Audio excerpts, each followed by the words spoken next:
Hello everyone and welcome to today's class. आज की इस क्लास में हम स्टडी करेंगे multigene families and their evolution के बारे में। मतलब मल्टीजीन परिवार और उनका विकास कैसे हुआ, इसके बारे में हम इस वीडियो में स्टडी करेंगे। This is assistant professor Muskan Jain and let's start our topic. Multigene families क्या होती हैं? तो सबसे पहले हम देखें introduction. Multigene families are group of related genes within an organism's genome. मतलब किसी भी ऑर्गेनिज्म के जीनोम से संबंधित जीनों के समूह को हम मल्टीजीन फैमिली कहते हैं। ठीक है, क्या होता है ये जो है मल्टीजीन परिवार जीव के जीनोम से संबंधित जीनों के समूह होते हैं। A multigene family is a group of related genes within an organism that originates from single ancestor। मतलब एक ही ancestor से ये आते हैं, ठीक है, through repeated duplication and variation। अब क्या होता है, जब जिस ancestor से ये आते हैं उनके जो जीन्स होते हैं उनमें रिपीटेड ड्यूप्लीकेशन, साथ ही साथ वेरिएशंस, अलग अलग प्रकार के चेंजेस होते रहते हैं और ये मल्टीजीन फैमिलीज़ हमें मिलती हैं। ठीक है, फिर हम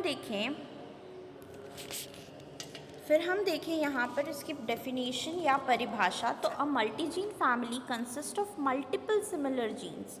इसमें क्या होता है, ये एक ऐसी फैमिली होती है जिसमें मल्टीपल सिमिलर जीन्स होती हैं डिराइव्ड फ्रॉम कॉमन एंसेस्टर। अभी मैंने आपको बताया कि मल्टीजीन परिवार में एक समान पूर्वज से उत्पन्न कई समान जीन शामिल होते हैं।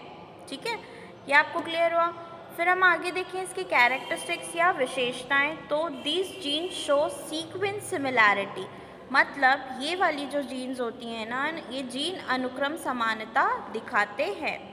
साथ ही साथ often encode proteins with related functions. मतलब अक्सर संबंधित कार्यों वाले प्रोटीन को ये क्या करते हैं, एनकोड करते हैं, कोडिंग ये प्रोवाइड करते हैं। फिर हम बात करें टाइप्स ऑफ मल्टीजीन फैमिलीज़ या मल्टीजीन फैमिलीज़ के प्रकार।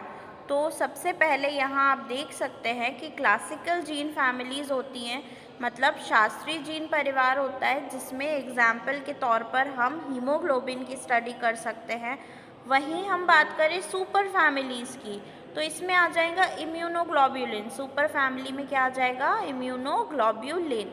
अब इम्यूनोग्लोब्यूलिन्स मतलब होते हैं एंटीबॉडीज़। आपने पढ़ा होगा IgA, IgG, IgE, IgD, IgM, ये सब क्या है, एंटीबॉडीज़ हैं। These are 5 types of immunoglobulins which we study in immunity. और ये भी जो हैं वो सुपर फैमिली से बिलोंग करते हैं जिसमें मल्टीपल जीन्स आती हैं। तो this is a type of multigene family. ठीक है, फिर आगे हम देखें एग्जाम्पल्स के लिए हम यहाँ पर देख सकते हैं RNA genes, tRNA genes, haemoglobin gene family, haemoglobin की जीन फैमिली, साथ ही साथ इम्यूनोग्लोब्यूलिन की जीन फैमिली। इनमें वेरिएशंस बहुत सारे होते हैं and these are originated from common ancestors. ठीक है, फिर हम बात करें मैकेनिज्म्स ऑफ एवोल्यूशन, मतलब विकास की प्रक्रियाओं की। तो इसमें जीन डुप्लीकेशन आता है, अनइक्वल क्रॉसिंग ओवर आता है, जीन कन्वर्जन आता है और म्यूटेशंस एंड डाइवर्जेंस आते हैं। तो यहाँ पर आप देखें जीन का द्विगुणन हो रहा है, असमान क्रॉसिंग ओवर हो रहा है, जीनों का रूपांतरण हो रहा है और उत्परिवर्तन और विचलन भी यहाँ पर हो रहा है। तो आप ये ध्यान रखें, this is the mechanism of gene evolution, या ये विकास की क्या है, प्रक्रिया है। कौन कौन सी, gene duplication, unequal crossing over मतलब असमान क्रॉसिंग ओवर, ये भी कहाँ होता है, क्रोमोसोम्स में होता है। ठीक है, फिर जीन के कन्वर्जन की या रूपांतरण की हम बात कर ले, साथ ही साथ म्यूटेशन और डाइवर्जेंस की बात कर ले, मतलब उत्परिवर्तन और विचलन की बात कर ले। तो ये सभी जो है ये इवोल्यूशन के मैकेनिज्म्स हैं। देन हम आगे स्टडी करेंगे कंसर्टेड एवोल्यूशन। कंसर्टेड एवोल्यूशन मतलब संगठित विकास होता है। इस संगठित विकास में जीन परिवार में प्रतियों के बीच समानता बनाए रखता है। ठीक है, संगठित विकास क्या करता है, maintains similarity among gene copies within a family. एक फैमिली के अंदर मतलब एक जीन परिवार में प्रतियों के बीच समानता बनाए रखता है। ठीक है, फिर हम आगे देखें बर्थ एंड डेथ मॉडल। इसमें एक मॉडल होता है जिसको स्टडी करना है, वो है बर्थ एंड डेथ मॉडल, जन्म और मृत्यु का मॉडल। अब इसमें क्या होता है, new genes are born by duplication. Duplication से क्या होता है, नई जीन्स बनती हैं and old genes become non functional. और जो ओल्ड जीन्स हैं वो कैसी हो जाएंगी, नॉन फंक्शनल हो जाएंगी। नई जीन द्विगुणन से उत्पन्न होते हैं और पुराने जीन गैर कार्यात्मक हो जाते हैं। ठीक है, देन हम स्टडी करें रोल इन जीनोम ऑर्गेनाइजेशन, मतलब जीनोम संगठन में इसकी भूमिका। तो जीनोम संगठन में इसकी क्या भूमिका है, these help to organise repetitive and functional genes, मतलब दोहराए जाने वाले और कार्यात्मक जीन को संगठित करने में ये हमें मदद करता है। कौन, जीनोम ऑर्गेनाइजेशन। जीनोम ऑर्गेनाइजेशन मैंने आपको प्रीवियस वीडियोस में भी पढ़ाया है, तो आप उसमें से जीनोम संगठन देख सकते हैं। प्रोकैरियोट्स का जीनोम संगठन अलग होता है, यूकैरियोट्स का जीनोम संगठन अलग होता है। और ये क्या करता है, रिपीटेटिव एंड फंक्शनल जीन्स को प्रॉपरली ऑर्गेनाइज करता है। ठीक है, देन हम बात करें फंक्शनल इम्पॉर्टेंस की, तो यहाँ पर इट प्रोवाइड्स जेनेटिक डाइवर्सिटी, मतलब ये आनुवांशिक विविधता प्रदान करता है। It is important for immunity and metabolism, यह प्रतिरक्षा तथा चयापचय के लिए महत्वपूर्ण है। अब मेटाबॉलिज्म मतलब चयापचय में दो क्रियाएं होती हैं, first is anabolism and the other one is catabolism. तो ये दोनों प्रक्रियाएं भी जो हैं वो हमारी जो जीन्स हैं वो हैंडल करती हैं। ठीक है,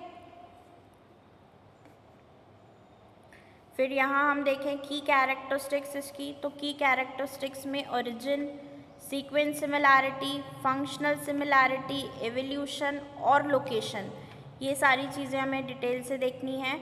ओरिजिन मतलब मल्टीजीन फैमिलीज कहाँ से ओरिजिनेट होती है, कहाँ से निकलती हैं, तो ये सिंगल एंसेस्टर से निकलती हैं जिसमें जीन्स का डुप्लीकेशन होता है। ठीक है, फिर सीक्वेंस सिमिलैरिटी की बात करें तो the genes in the multi gene family share similar DNA sequences. जो भी मल्टी जीन फैमिलीज में आती हैं उनमें डीएनए के सीक्वेंसेस जो रहते हैं वो कैसे रहते हैं, सिमिलर रहते हैं। ठीक है, फिर फंक्शनल सिमिलैरिटी की बात करें तो while sometimes encoding isoforms of the same protein, they can also lead to different proteins with related or specialised functions, है ना। स्पेशलाइज्ड और रिलेटेड फंक्शन से रिलेटेड इनके पास प्रोटीन्स होते हैं। एवोल्यूशन की बात करें तो these families evolve through the process of gene duplication, gene duplication की प्रक्रिया और डाइवर्जेंस की प्रक्रिया से ये नई जीन्स बनती हैं। साथ ही साथ these allow for new functions to arise, मतलब नए नए फंक्शंस जो अराइज होते हैं वो इसमें एवोल्यूशन के माध्यम से होते हैं। ठीक है, फिर लोकेशन की बात करें तो the multigene family can be clustered together in the same chromosome, same chromosome में ये क्लस्टर हो जाती हैं, और डिस्पर्स्ड अक्रॉस डिफरेंट क्रोमोसोम, या फिर अलग अलग क्रोमोसोम्स में ये डिस्पर्स्ड हो जाती है, मतलब फैल जाती हैं। तो these are the key characteristics of multigene families. कौन कौन सी, origin, sequence similarity, functional similarity, evolution and location. ठीक है, फिर हम आगे बात करें एग्जाम्पल्स की, तो एग्जाम्पल्स में मैंने आपको बताया था कि हीमोग्लोबिन की जीन्स आती हैं, इम्यूनोग्लोबुलिन्स की जीन्स आती हैं, साथ ही साथ ट्यूबुलिन प्रोटीन्स की भी जीन्स आती हैं, एक्टिन जीन्स आती हैं, हिस्टोन्स आर द प्रोटीन्स जिससे कि डीएनए बाइंड होता है। ठीक है, फिर हिस्टोकम्पैटिबिलिटी एंड एंटीजेंस जीन्स भी इसके एग्जाम्पल्स में शामिल हैं।